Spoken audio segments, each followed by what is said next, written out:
Take your hymnals this morning, and let's go to number 26, Come Thou Fount, and we'll sing the first and the last of Come Thou Fount of Every Blessing.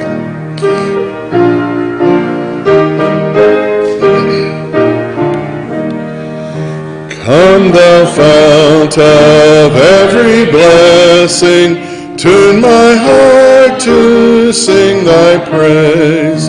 Streams of mercy never ceasing, call for songs of loudest praise. Teach me some melodious sonnet, of praise the mount I'm fixed upon it, mount of thy redeeming love. Oh, to grace how great a debtor daily I'm constrained to be. Let thy goodness like a fetter bind my wandering heart to thee. Prone to wander, Lord, I feel.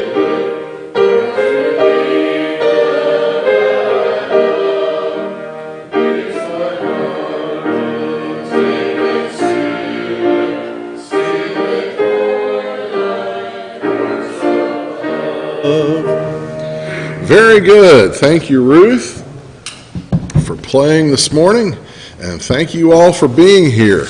By way of announcement this morning, please remember we'll be observing the Lord's Supper at the close of the morning worship service, and we trust that you've come with a prepared heart for that time.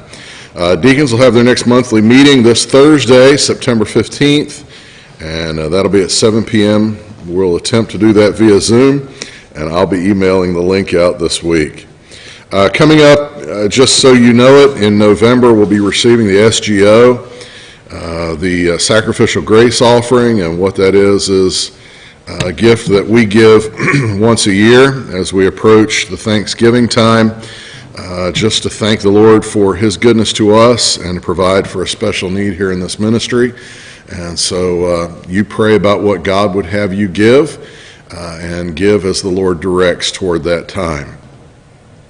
Those are all the announcements that I have this morning, and so I wonder, do you have any praises or prayer requests that we can remember? First of all, before I get any further than that, Linda Heston asked me to tell you that she is doing well, and thank you for your prayers and your encouragement that she has done very well with the procedure and is doing very well with the recovery. And so she wanted me to pass that word on to you this morning, and so I have kept my responsibility as well. It's good to see Linda Saunders here this morning. Glad that she's up and about. And here in a few months, we're going to have a knee replacement race and have that for all the ladies who've had to have knee replacements.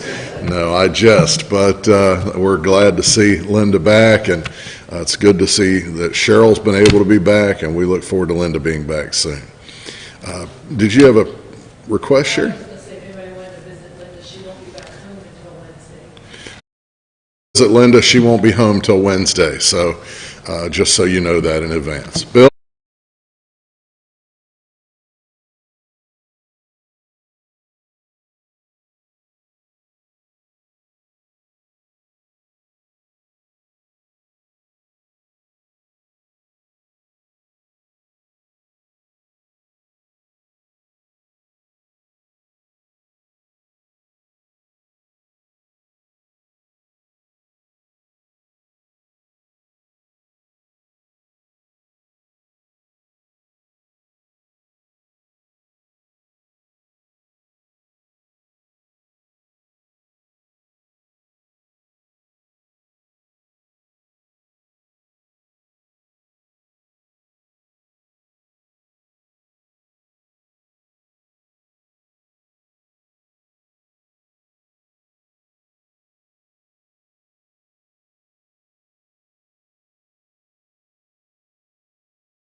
All right. Is this going to be an ongoing thing? I know you're trying to fix it. If we can just cut the speakers off. Because I know it's distracting for the folk down here. I know you're trying. I appreciate that. But if you can just cut them off. Let's take our Bibles this morning, please, and go to 1 Samuel chapter 1. 1 Samuel chapter 1. And we're going to look this morning at, we're going to start looking this morning at verse 1 down through chapter 2 and verse 7. Lord, as the Lord has directed, we're going to do a study over the next, I don't want to say how many weeks because I'm slow, but over the next several weeks, we're going to do a study not verse by verse through 1 Samuel, but we're going to hit some highlights in 1 Samuel and do a flyover. And so this morning,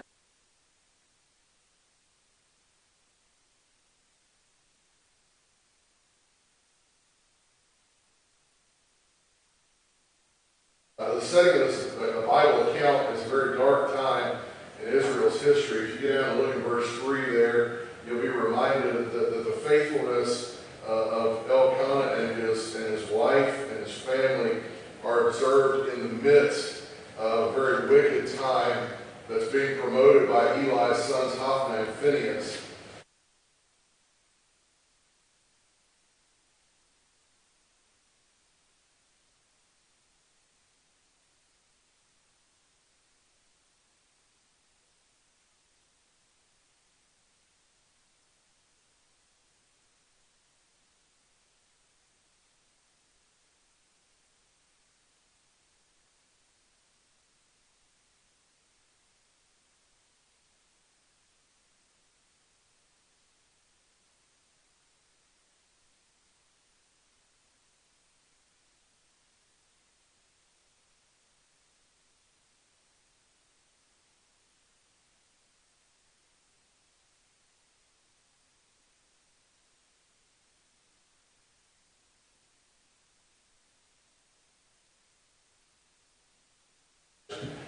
And let's learn how, as believers, we need to face those unmet desires in our life.